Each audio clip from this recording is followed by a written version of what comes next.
seja muito bem-vindo a mais um Encontro dos Caminhos do Direito. Hoje eu estou aqui com o Marcel, ele vai falar com a gente sobre a Lei Geral de Proteção de Dados, uma lei nova aqui no Brasil, mas no mundo ele vai contar um pouco, né? Já é bem velha aí. E aí ele vai também trazer o conhecimento de 8 anos, é isso, né? Que 8 ele anos. Trabalhou no Google, que inclusive é vinculado ao YouTube, onde a gente tem o canal.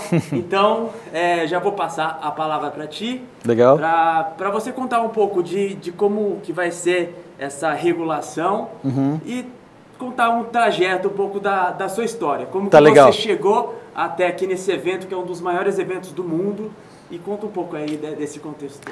A Lei Geral de Proteção de Dados, ela vem com uma ideia de regular como que as empresas e o setor público podem ou não tratar dados pessoais. O que é tratar dados pessoais? É tudo que você possa fazer com eles. Da coleta ao descarte da informação, incluindo o mero armazenamento, tudo isso a lei regula.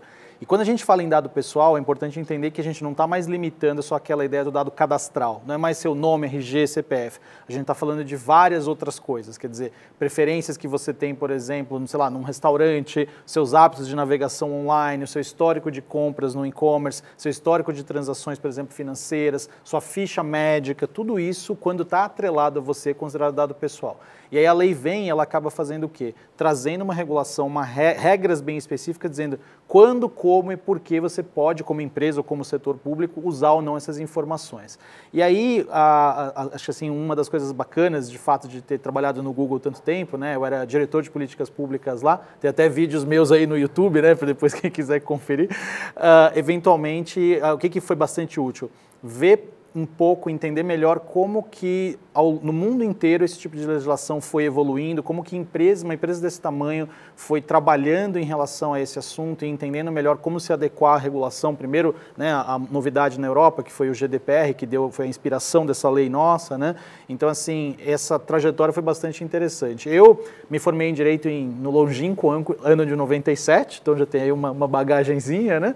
E aí depois fiz carreira acadêmica, né? Mestrado, doutorado, enquanto eu advogava, e aí em 2011 apareceu essa oportunidade de trabalhar no Google. Eu era conhecido muito pela minha atuação em direito digital, sou autor de alguns livros, professor na GV já há alguns anos, né, desde 2005, na verdade. Então, assim, foi meio que uma junção desse mundo profissional com o mundo acadêmico que acabou me trazendo essa trajetória. E aí, quando a lei foi aprovada, eu tomei uma decisão que foi, poxa, agora eu quero trabalhar com isso, né? Então, isso que me trouxe para o evento aqui hoje. E, de fato, você foi legalizado agora no seu país. Exato, de certa maneira é isso. Dentro desse contexto, é bom que você tocou, que era exatamente a próxima pergunta que eu vou te fazer. Você como docente e também atuante agora efetivo no mercado de trabalho com direito digital, cyber riscos e diversas coisas que envolvem o mundo tech, eu queria te perguntar sobre a regulamentação.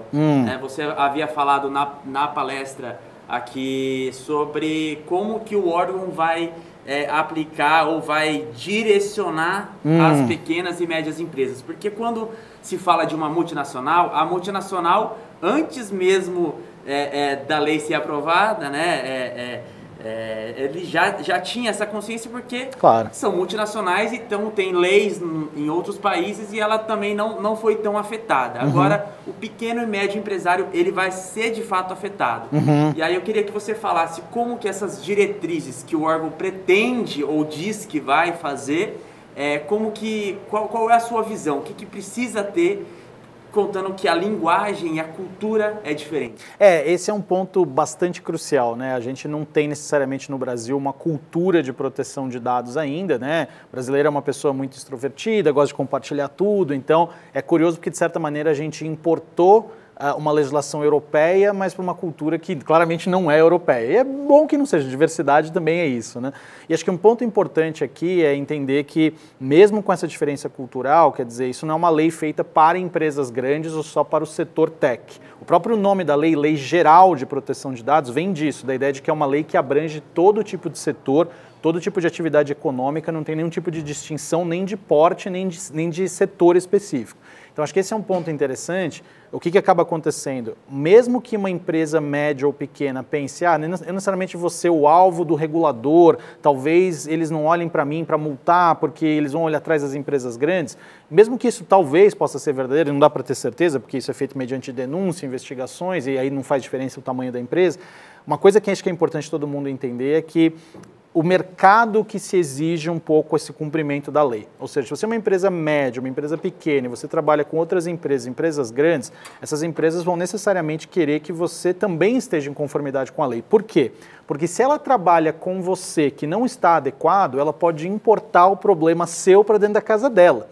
E aí o que uma empresa grande vai fazer? Escuta, eu não vou fazer isso, eu tenho 8 fornecedores diferentes, 3 estão em conformidade, 5 não estão. O que eu vou fazer? Eu vou trabalhar com os 3 que estão e com os 5 eu falo, você se adequa, eu não vou mais trabalhar contigo. Então, de certa maneira, quando o pessoal pergunta, como é que eu faço, eu tenho que me preocupar? A resposta é sim, tem. Aí quem vai exigir isso de mim? O mercado, menos o próprio regulador do que o próprio mercado. Maravilha. Eu tenho só mais 2 perguntas antes de finalizar. A primeira delas é em relação ao funcionário, ao capial lá, né? Que fica lá na ponta. Tá bom. Qual que é a postura? Porque a postura, como que a gente viu na palestra, começa lá do pelotão de frente, aquele que tem o contato com o consumidor, aquele que pega de fato aqueles dados, a matéria-prima, né? Que hoje em dia em dados aí é o que vale. Claro. Né? Então eu queria que você falasse um pouco da postura de compliance, que também está muito ligado a esse evento aqui, que você falasse um pouco da postura ética do profissional. O que as empresas têm investido bastante, já perceberam isso na prática, é que não adianta você ficar limitado à parte só jurídica, nem à parte só documental, nem à parte só técnica. Às vezes você escuta essa expressão proteção de dados e pensa que é só cibersegurança, é investir em, por exemplo, proteção de dados no sentido de segurança da informação, impedir ataques externos. Isso faz parte, mas não é só isso. Eu vou te dar um exemplo que aconteceu comigo que tem questão de algumas semanas, né? Eu fui fazer um exame num laboratório e aí o sistema entre o convênio e o laboratório estava fora do ar. E aí o que aconteceu foi algo bastante interessante, que a moça do laboratório, para poder me atender, ligou para o convênio e falou, é o Marcel, ele tem esse exame, essa condição, falando no telefone super alto para todo mundo que estava ali na recepção.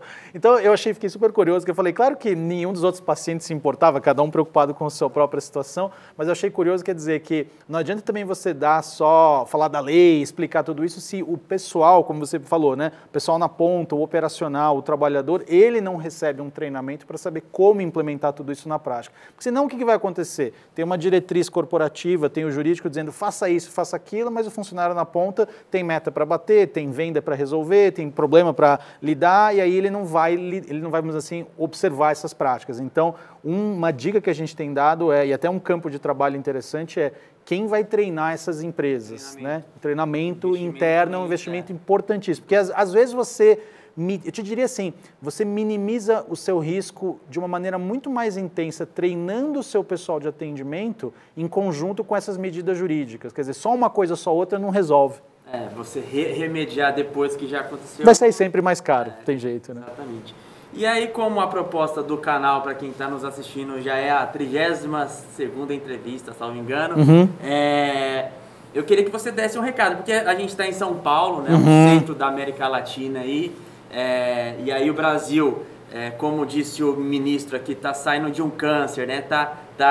Tá saindo dessa economia, dessa lama, vamos colocar aqui, né? Ok. Eu queria que você desse um recado para quem não é de São Paulo, tá bom, para que incentive ao estudo da Lei Geral de Proteção de Dados e também se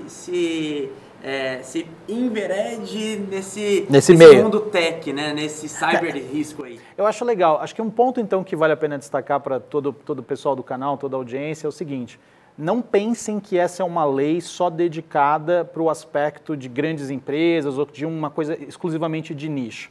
Justamente porque a lei é geral e ela precisa que todo mundo cumpra com a legislação, eu tenho dito em muito evento, muita palestra o seguinte: é quase que uma nova necessidade que qualquer advogado que lide com empresas, não importa de que porte, tenha conhecimentos básicos sobre proteção de dados. Vou dar um exemplo. Eu não sou especialista em direito do trabalho, em direito de saúde, em direito regulatório de várias áreas, mas eu sei que existe FGTS, eu sei que existe férias, 13º, eu sei o básico das relações de trabalho. Assim como eu não sou especialista em direito tributário, mas eu conheço as lógicas que existe ICMS, ISS, essa tributação toda.